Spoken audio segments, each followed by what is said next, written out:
Kadang gue pun menyadari setiap rating-rating atau anime-anime yang ada di dunia ini tuh sepertinya sih sudah tidak bisa jadi patokan lagi gitu kan. Ke situs A ratingnya segini, situs B ratingnya segini. Ya memang pun ratingnya sama-sama bagus, cuman ada sedikit perbedaan dan sepertinya rating-rating itu dipengaruhi sekali oleh sosial ya, oleh sakai masyarakat gitu. Dan di sini gue menyadari adalah lagi salah satu anime yang ratingnya itu tidak sebagus seperti yang dipikirkan oleh banyak orang. Dan sini gue membahas antara anime Mushoku Tensei dan juga Yarinaushi Jujutsu Kufuku. Susah kali lah, The Riddle of Healer lah intinya ya. Jadi sini gue mendapatin hal yang sangat kocak. Di Cina Mushoku Tensei dapat rating 3,7. Kasar kali, gak sekecil X-Am sih. Nah kalau misalnya di Cina ini Riddle of Healer dapat rating 7,7. Widih, wajar sih bos, ini anime berkelas, anime bagus, anime yang sangat luar biasa. Tapi kalau menurut gue pribadi, mau di Cina atau tidak di Cina, tetap aja Riddle of Healer lebih mantap gitu kan. Apalagi ini Mushoku Tensei bocil ini sih, kepalanya udah kayak bapak-bapak umur 34. Emang iya kan? Itu jadi alasannya gitu kan. Jadi sebenarnya banyak sekali pengguna Cina itu yang ada seorang influencer ya. After recent controversy in China, ada seorang influencer atau mungkin seorang selebgram atau orang yang mungkin punya banyak follower di sana itu memberikan kritikan yang cukup pedas terhadap series Mushoku Tensei. Lalu dia minta maaf. Jadi ratingnya tuh drop banget gitu ya. Gue nggak tahu sih seperti apa tuh kritikannya, soalnya gue juga belum baca. Dan bahasa Inggris gue cetek lah bos, mana paham sama gue ginian. Tapi kalau misalnya ditanyain bagusan mana Mushoku Tensei dan juga Riddle of Healer, gue jujur aja gue sudah baca komiknya Mushoku dan memang luar biasa sekali. Dan juga sudah baca komiknya Kaifuku Jujutsu no Yarinaushi. Bener lah gue nyebut judulnya tadi salah mulu.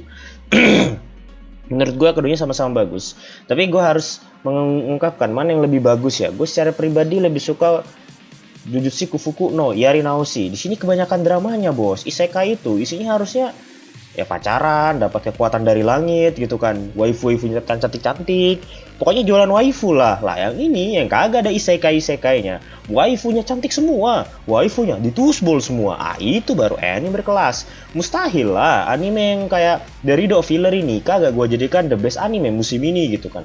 The best anime musim ini coto mate dulu bang, dulu kamu pernah berkata kemungkinan besar anime terbaik di winter 2021 itu lu menyebutnya adalah Promised Neverland. Gua sangat menyesal pernah mengungkapkan hal itu ketika Promised Neverland malah dibuat original story, dan gua marah besar juga gitu kan. Ya udahlah ya, gak usah dipeduliin, untung aja ada Riddle of Healer gitu kan. Kalau semua anime musim ini jelek-jelek dan isinya cuma Riddle of Healer, awak lebih suka. Tapi kacaunya adalah musim ini semua animenya bagus semua gitu kan. Dari Re:Zero sampai Horimiya semuanya bagus, sampai gue bingung nanti 10 anime terbaik gue musim ini apa. Tapi nomor 1 udah jelas The Riddle of Healer gitu kan. Mengingat dari ratingnya yang anjlok-anjlokan ini, apakah penontonnya berkurang? Kagak lah ya, kagak tahu. Masa gini coy, ini yang memberikan rating tuh negaranya bukan negara kaleng-kaleng ini Cina. Penduduknya paling banyak di seantero bumi ini. Kalau misalnya lu mau ngadu netizen, kayak Cina nih bisa tuh ngadu netizen sama Eropa dan Afrika digabung gitu kan. Penduduknya banyak gitu. Tapi kalau urusan pengalaman ngadu bacot netizen, Indonesia tetap number one gitu. Indonesia inilah kau aja, lihat aja dia baku hantam sama netizen se-Asia. Masih menang netizen Indonesia ini. Gak terkalahkan mereka. Urusan bikin baper anak orang, ketikannya luar biasa. Ngetik buat ngerjain tugas, kelepek-kelepek lah bos.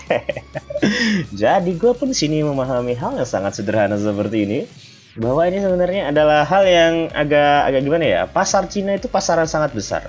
Tapi ketika mendapatkan kritikan pedas sehingga ratingnya turun seperti ini, berarti ada keuntungan yang juga sangat besar dari pasar negeri tirai bambu yang menjadi kerugian yang cukup besar bagi pihak produser gitu kan. Tentu saja produsernya nggak mau ya ada sebuah negara yang dimana karyanya itu malah kontroversi, apalagi kagak laku gitu kan. Ini udah kontroversi tapi laku gak tahu juga gitu. Apalagi kalau misalnya terjadi di negara dengan pasar yang sangat besar gitu kan. Bang, emang pasar Indonesia kagak besar? Wih, besar juga bos, besar untuk pembajakan. Tapi kan anu bang, Mushoku Tensei kan tayang di Muse. Nah syukur ya, tayang di Muse dia. Banyak yang nonton. Sekali ada premiernya, ya nonton banyak. Ya bagus lah bos. Kita lihat aja sih ya, apakah ini akan berimpact besar terhadap penjualannya? Kayaknya sih iya sih ya. Bahkan berimpact besar terhadap penjualannya karena pasar yang terjadi itu pasar Cina coy. Seluruh dunia pasti suka banget jualan di Cina gitu. Dan melihat dari ekonomi mereka yang lagi gacor-gacornya, melihat jumlah penduduknya yang sangat banyak, kekuatan ekonomi mereka yang bener-bener top zero hero gitu kan. Sudah pasti gitu kan, nggak meragukan lagi negara itu kalau lu mau bisnis gitu. Apalagi kan lu tahu sendiri, orang-orang kaya itu rata-rata orang-orang keturunan sono lah. Gue pun kayak gitu kan, kalau ngutang aja gue mikir lah sama temen yang muka-mukanya kayak orang sono juga ujung-ujungnya kan. Temen gue yang kayak di sini gitu, kulitnya sama kayak gue gitu kan. Sama-sama ngutang juga gitu, susah lah bos. Wah ini gue punya ngutang gitu loh. Kacau lah bahas utang-utang mulu. Loh, kok jam segini tuh nasi goreng sih? Jam 1 ini. Wah, wah kacau. Wah, aduh. Semoga aja gue masih selamat setelah bikin video ini ya guys. Gue tadi bilang ngutang. Aduh, kacau. Oke. Kita lanjut aja. Lanjut buat apa ya? Apalagi harus gue lanjutin gitu kan. Berarti 7,7. Salah ini 9,7 yang bener ini. 3,7. Ya sah nggak tahu lah ya. Suka-suka mereka lah ngasih rating lah. Tapi kalau misalnya di My Anime List, Mushoku Tensei 8,3. Kalau misalnya Rido of Healer 6,2. Turun mulu mah ya. Sedih juga sih. Nggak apa-apa lah. Mereka mah ngerating kecil itu mah sundere semua kan. Aslinya mah nonton gitu loh. Nonton Mushoku Tensei tayang tengah malam. Paginya aja lah tonton. Coba Rido of Healer, ditungguin. Bro, Rido of Healer tayang berapa menit lagi? 5 menit lagi katanya. 4 menit lagi. 3 menit 12 detik lagi. Ditungguin lah bakal tayang gitu kan. Tapi nggak uncensored ya. Ditunggu uncensorednya gitu. Oke.